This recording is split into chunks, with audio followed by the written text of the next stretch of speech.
On June 28, 1919, within the mirrored halls of the Palace of Versailles, a treaty was signed that would reshape the map of the world and set the stage for the rest of the 20th century.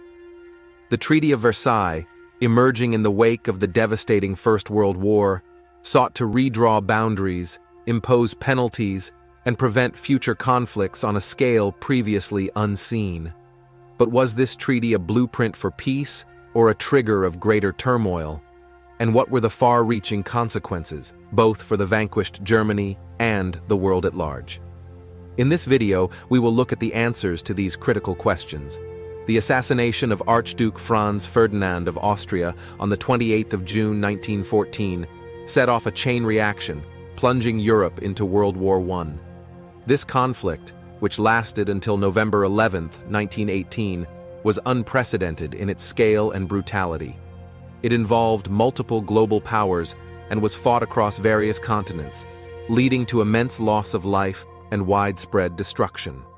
The war's end came with the armistice of November 11, 1918, but it took several months of negotiations to start shaping the post-war world. The Paris Peace Conference, which began on January 18, 1919, was a gathering of the victorious Allied powers. It aimed to set the terms for the defeated Central Powers, particularly Germany, which was widely held responsible for the war.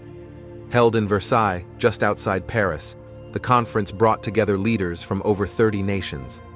However, the proceedings were dominated by the representatives of the victorious Allied powers, particularly the Big Four: President Woodrow Wilson of the United States, Prime Minister David Lloyd George of Great Britain, Prime Minister Georges Clemenceau of France, and Prime Minister Vittorio Orlando of Italy. These leaders came with different agendas and visions for post-war Europe. President Wilson brought a 14-point strategy with him that he felt would bring Europe peace if the treaty was based upon it. Clemenceau, representing a France deeply scarred by the war, was primarily driven by a desire for security against future German aggression, which translated into demands for heavy reparations and strict disarmament measures.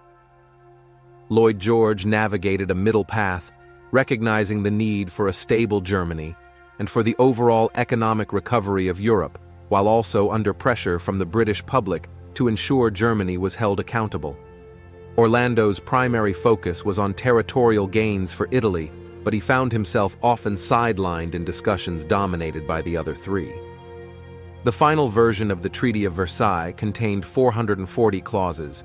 The first 26 clauses focused on the creation of the League of Nations, while the remaining 414 detailed how Germany was to be punished. One of the most significant and contentious aspects of the treaty was the War Guilt Clause, Article 231, which placed sole responsibility for the war on Germany and its allies. This clause served as a legal basis for demanding reparations, which were payments for war damages. The exact amount was not specified in the treaty, but was later set at 132 billion gold marks, a staggering sum that had far-reaching effects on the German economy. The treaty also imposed severe military restrictions on Germany. The German army was limited to 100,000 men, and conscription was abolished. The country was prohibited from possessing tanks, military aircraft, and submarines, and its navy was restricted to vessels under 10,000 tons, with no battleships.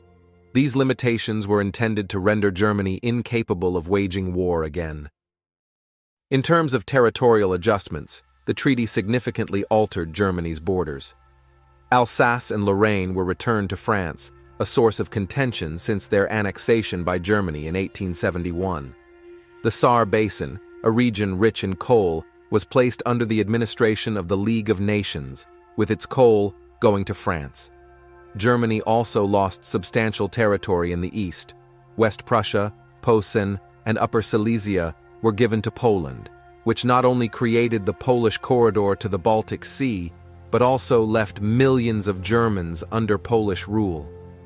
Northern Schleswig was awarded to Denmark following a plebiscite. Outside Europe, Germany's overseas colonies were forfeited and became mandates under the League of Nations, administered by the victorious powers. Other former colonies and territories of the defeated Central Powers were redistributed among the victors as mandates, ostensibly to be guided towards self-governance. This redrawing of territories and the mandate system had a significant impact on the Middle East, Africa, and parts of Asia. For instance, the carving up of the Ottoman Empire under the treaty's terms led to the creation of new states and the redrawing of borders in the Middle East, laying the groundwork for many of the region's modern conflicts. Additionally, the Treaty of Versailles established the League of Nations, an international organization aimed at maintaining peace and preventing future conflicts. Germany was initially excluded from the League, underscoring its status as a pariah in the post-war world. This exclusion, along with the harsh terms imposed by the treaty, fueled a sense of humiliation and resentment among Germans. After the treaty's signing on the 28th of June 1919, the next crucial step was its ratification by the parliaments of the signatory countries. The German government, led by Chancellor Philipp Scheidemann, resigned rather than sign the treaty. Eventually, after a period of intense political pressure and economic blockade, the newly formed Weimar Republic, under President Friedrich Ebert and Chancellor Gustav Bauer, reluctantly ratified the treaty, which came into effect on January 10, 1920. In the United States, President Woodrow Wilson faced significant opposition to the Treaty of Versailles, particularly the League of Nations covenant embedded within it. The opposition was led by Senator Henry Cabot Lodge and other Republicans, who were concerned about the League undermining U.S. sovereignty and entangling the country in future European conflicts. Despite Wilson's nationwide tour to garner public support, the U.S. Senate rejected the treaty in November 1919 and again in March 1920. Ultimately, the United States signed separate peace treaties with Germany, Austria, and Hungary, and never joined the League of Nations. The Treaty of Versailles was mired in controversy and criticism from its inception. One of the primary sources of contention was the War Guilt Clause, which had assigned sole responsibility for the war to Germany and its allies. This clause was seen by many Germans as a national humiliation, unjustly placing the burden of the war on their shoulders. The sum demanded was extraordinarily high and was viewed by many economists, including John Maynard Keynes, as unsustainable and potentially ruinous to the German economy. The implementation of the treaty's terms proved to be a complex and contentious process. Germany's payment of reparations, a central element of the treaty, was a particular point of difficulty. The initial payment schedule proved to be unmanageable for the German economy, leading to hyperinflation and economic turmoil.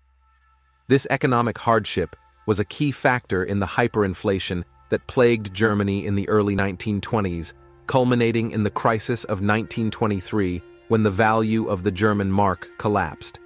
This situation prompted international intervention, including the Dawes Plan of 1924 and the Young Plan of 1929, which restructured the reparations to ease the financial burden on Germany. These economic difficulties, combined with the loss of territories and the military restrictions, contributed to a widespread sense of humiliation and injustice among the German populace. This sentiment provided fertile ground for the rise of extremist political movements, most notably the National Socialist Nazi Party, led by Adolf Hitler, who capitalized on public discontent to gain support. In addition, the redrawing of borders and the transfer of territories without regard to ethnic or historical considerations led to substantial populations being placed under foreign rule, creating minority problems and territorial disputes that would contribute to future conflicts. The principle of self-determination, championed by President Wilson, was applied inconsistently, leading to accusations of hypocrisy and imperialistic motives among the victors. Initially, the treaty was largely viewed as a flawed but necessary response to the unprecedented devastation of World War I. However, as the years passed and the world witnessed the rise of Adolf Hitler and the onset of World War II, the treaty began to be seen in a more negative light. Many historians and contemporaries argued that the treaty's harsh terms particularly the crippling reparations and the war guilt clause, created a sense of humiliation and economic despair in Germany, which facilitated the rise of the Nazi Party. This perspective suggests that the Treaty of Versailles directly contributed to the conditions leading to World War II, making it a peace to end all peace. In recent decades, however, some historians argue that while the treaty had its flaws, it was not as harsh as often portrayed, especially when compared to the treaties that Germany had imposed on defeated Russia and Romania during the war.